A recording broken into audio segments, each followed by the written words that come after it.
Gagawa po tayo ng kiniing burger steak.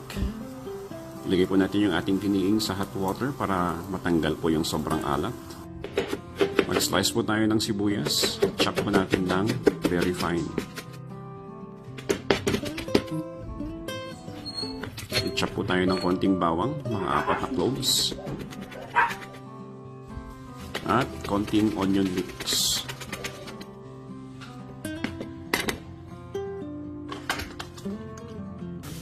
Ginilig na karne, half kilo. Tanggalin po natin yung balat ng ating kiniing. At chop po natin siya. Pwede nyo pong isabay ito sa gilingan kung meron po kayong panggiling ng karne. Pero ito po yung technique kung wala po tayong gilingan. Gawin natin parang sisig. Maghiwalay po tayo ng konti para po sa ating sauce.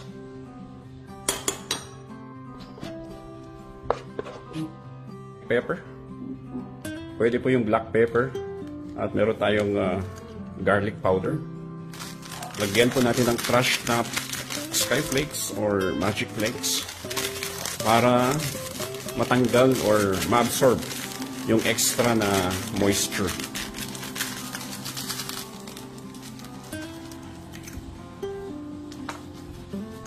Mix-mix lang po natin para mag-incorporate po lahat ng mga ingredients.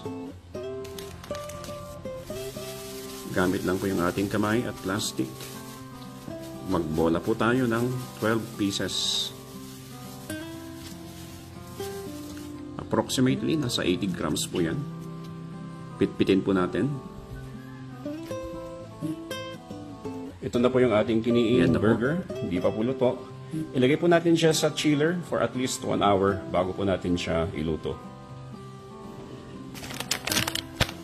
For at least 1 hour. Ilagay po natin sa chiller bago po natin siya bago po natin iprito. Sa ating pagpiprito, mantika lang po.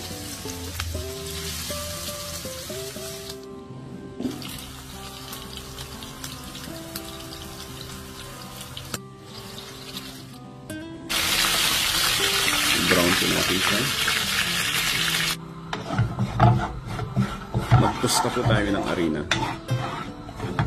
Mga 4 na kutsara.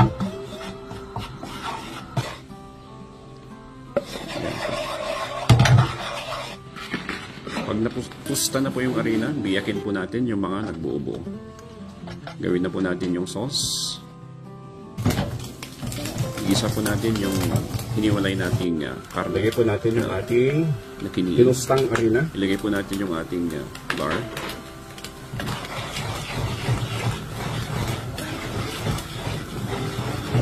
Dagdag po tayo ng konting Dagdagan butter. natin ng butter at 1 baso ng tubig. Okay, dinagdagan ko na po yan ng tubig, 1 baso. Garlic powder. Konting paminta. Mag-init tayo ng kawali. Burger.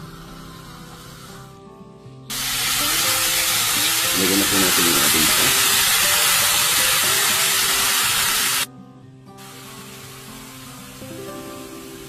Yan na po ang ating kiniing burger steak.